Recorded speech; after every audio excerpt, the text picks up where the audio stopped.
আসেন আসেন আসেন আসেন। বিয়ের কথা বলা যাবে না, হ্যাঁ বলছে কি? না না অসুবিধা নেই, আসো আসো আসো। লাইভ আছে। না না জুতো নিয়ে এসো, জুতো নিয়ে এসো। জুতো নিয়ে আসো। হ্যাঁ হ্যাঁ আসো আসো আসো। দেখেন আমার সাথে দেখা করতে কে আসছে দেখেন। আসসালামু আলাইকুম এভরিওয়ান, কেমন আছেন? মানুষ পুরা মানে শক্ট হয়ে যাবে, কখনো আগে আপনারা আমাদেরকে দেখেননি আগে। নরমালি আমি একটু আউটিং কম করি বিকজ আমি এত বেশি কাজ করি। আমার ভাই, আসলে এত কাজ ফ্রিক একটা মানুষ আমি আসলে কখনোই দেখিনি। আপু হচ্ছে আমার ইন্সপিরেশন, যে আপুকে দেখি আমি শিখি। আমার বোন তো সবসময় বলে তুই একটা না, লাইভ thank করে you. 2টা লাইভ করে যে অবস্থা, টনি আপুকে দেখ তো আমি সারাক্ষণই ওনাকেই দেখি, এত ভালো লাগে। থ্যাংক এই যে ইউ তোমাকে। একজন লিখছে। কালকেও তোমার বিষয়ে মানে পড়শির সাথে অনেক কথা হইতেছিল যে পড়শিও বলতেছিল মাঝে মাঝে হয় কি যে মানে আমার বেস্ট ফ্রেন্ড আবার হচ্ছে ওরও ফ্রেন্ড, সো মানে কমন ফ্রেন্ড আর কি। আমার বেস্ট ফ্রেন্ড হচ্ছে ওর আর আমার কমন ফ্রেন্ড, সো এই জন্য দেখা যায় যে মাঝে মাঝে ওর বিষয়ে আমার কথা হয়। বাট ইভেন আমরাও যখন একসাথে হই তখন আমি তোমার কথা জিজ্ঞাসা করি আপু, যে আপু একা কাজ কিভাবে সামলায়, আপুকে ঘুমায়। আমি ফার্স্টেই কথা বলি, আমি কিন্তু তোমার সাথে ফার্স্ট কথাটাও বলছিলাম আপু তুমি কি ঘুমাও। তো এটাই কথা বাট হয়। ওর সাথে আমার আজকে ফার্স্ট দেখা হচ্ছে আর কি।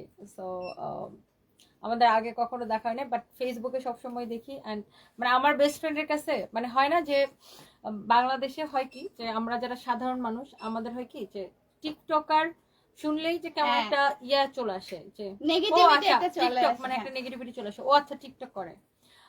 পরে যখন মানে আর আমি হচ্ছে যে আমি তো টিকটক ওরকম অ্যাক্টিভও না, মানে আমি যে আমার মনে হয় টিকটকে যে কয়টা ভিডিও আছে সবগুলো আমার ড্রেসের শাড়ি ড্রেস রিলেটেড। সো যেটা দেখা গেছে যে ওকে আমি অনেকবার ওর ভিডিও টিডিও গুলা দেখছি। তো একবার হয়েছে যে একটা বদমাইশ ছেলে হয়েছে ওর ছবি নিয়ে মানে একটা ফালতু মানে যেটা করে আর কি আমাদের দেশে একটা মেয়েকে ডাউন করার জন্য, মানে ওর ছবি নিয়ে জাস্ট ও একটা ছবিটাকে এডিট করে কি কি সে বানাইছে। তখন আমার খুবই রাগ মানে খুবই জিদ উঠছে। আমার হচ্ছে যে কারোর সাথে মানে অন্যায় করলে দেখতে পারে না, একদম দেখতে পারি না। মানে তখন ওর সাথে আমার কিন্তু পরিচয় নাই, আমি জানিও না, বাট তখন আমার খুবই রাগ উঠছে। অ্যান্ড তখন আমি ফার্স্ট ওকে নিয়ে আর কি কথা বলি। অ্যান্ড পরে আমি দেখছি যে বালিয়ার কেটে ও শোভক দিচ্ছে, বাট কখনো দেখা হয় নাই আমাদের। আর আমি বালিয়ার কেটে যাই দৌড়ের উপরে, আপু আমার পাশ দিয়ে চলে যায়, আপুও লাইফের জন্য দাঁড়ায়, আমিও লাইফের জন্য দাঁড়াই। তো কখনোই আসলে আমাদের তেমন ভাবে দেখা হয় না। আর আপুর ওখানে যে ক্রাউড থাকে, আপু যখন আসে তখন তো আসলে ঢোকা যায় না। আমিও আপুকে একবার দেখার জন্য গেছিলাম, বাট এত ক্রাউড ছিল। তোমাদের যখন ওই পেছনে যখন এখন তো সামনে চলে আসছো তোমরা, যখন পেছনে ছিল তখন আমি দেখছিলাম। আর বালিয়ার কেটে আগে তো ঘন ঘন যাইতাম, এখন তো আর মানে তেমন ভাবে যাওয়া হয় না। আর এখন তো ওই আমার হাজবেন্ড অসুস্থ হওয়া, তারপর চলে যাওয়ার পর তোমার উপর যে ঝড়টা গেল, আর আমার